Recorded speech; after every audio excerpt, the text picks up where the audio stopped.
everyone. Today we are working on section 6.2, day 2, multiplying radicals.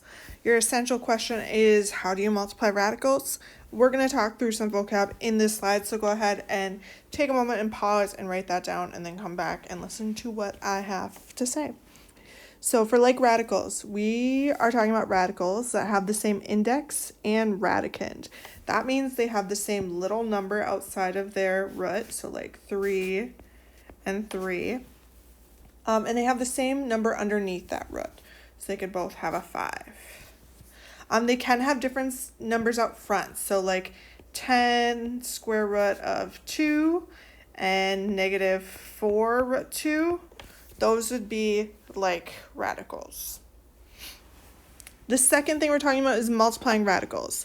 If you have the nth root of a times the nth root of b, that's the same as the nth root of a times b. We are going to go ahead and do this one down here just because I need some more space. But we are doing the cube root of 2 times the cube root of 20. Again, that is the same as the cube root of 2 times 20, which is the same as the cube root of 2 times 20 gives me 40. Now, ideally, you would go ahead and simplify that if you could, but for now, I believe that is our answer, and we're going to go ahead and look at 4 examples of how to multiply radicals today. My first example says, what is the reduced radical form of each product? We have the cube root of 7 times 2 minus the cube root of 29. So we are going to go ahead and distribute that cube root into our equation. So we're going to do the cube root of 7 times 2, and then the cube root of 7 times the cube root of 29. So we're doing the cube root of 7 times 2, and then plus the cube root of 7 times negative cube root of 29. Sorry, I forgot my root. Again, we're just distributing. When I do that for the first one, that 2 is going to stay out front. So you have 2 times the cube root of 7. Then for the other one, you technically have a plus times a minus, which will give me a negative.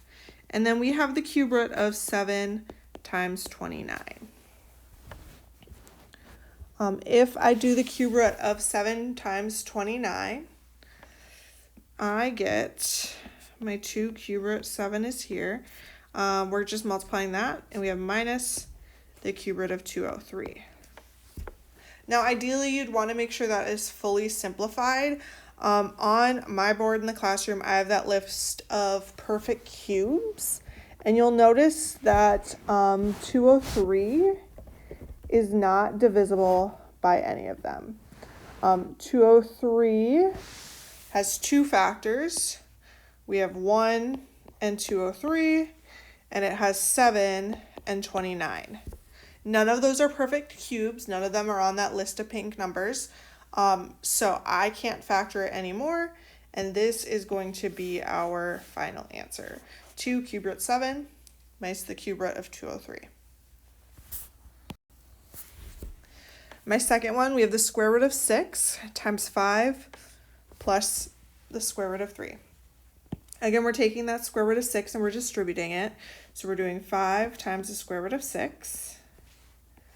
And then we're also distributing it to the 3. So we have plus the square root of 3 times the square root of 6. Again, notice that root 6 turns up twice. Again, the first thing is already simplified. We have 5 times the cube root of 6. And then we're going to multiply our roots together. So we're going to do the square root of 3 times 6. If I continue simplifying, we get 5 root 6. And then 3 times 6 gives me 18. So we have the square root of 18. Now from here, we want to make sure that our roots are simplified.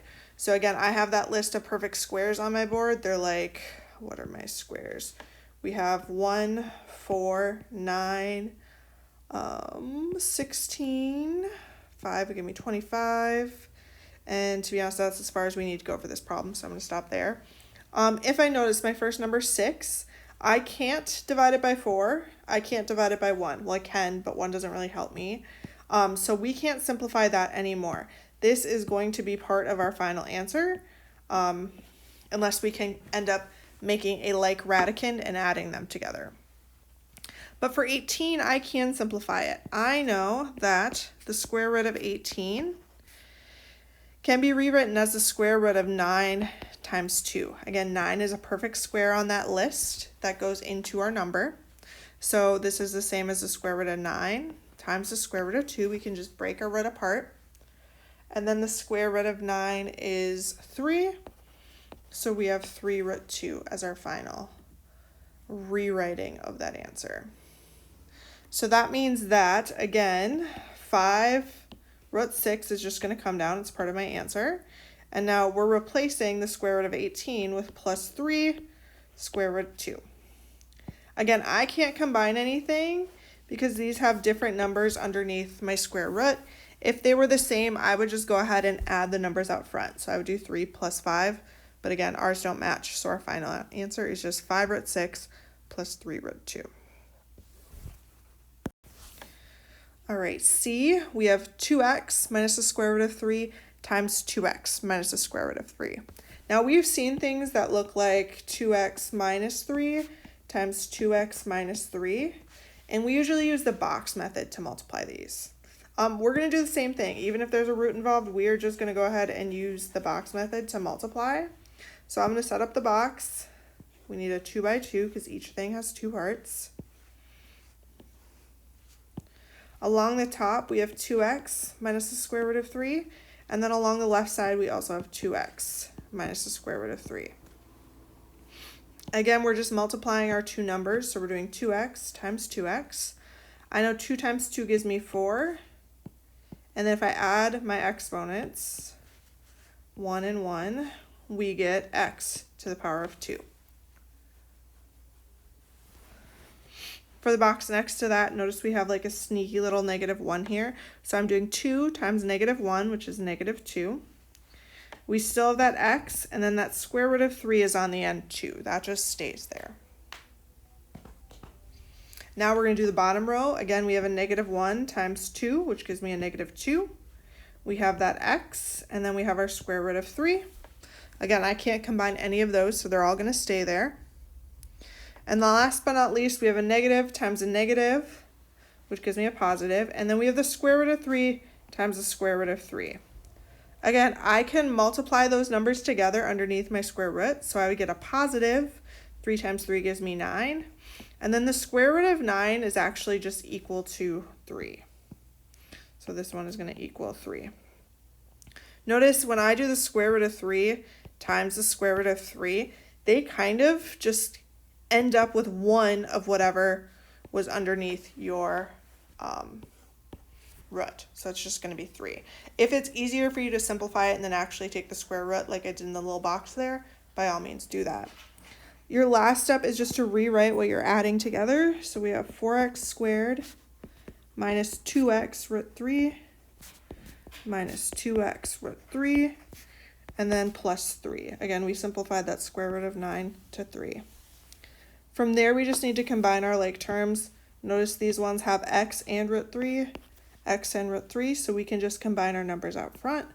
We're doing -2 minus 2, which gives us a -4x, and then our square root of 3 on the end. That first part, 4x squared, just comes down. Same thing with the last part, our plus 3.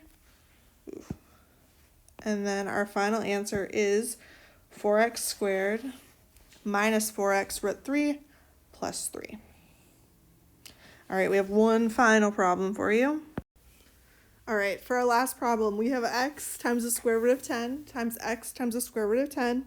Again, we're going to set up our box. It should be a 2 by 2. Along the top, we're going to do x minus root 10. And then along the side, we're also going to do x minus root 10.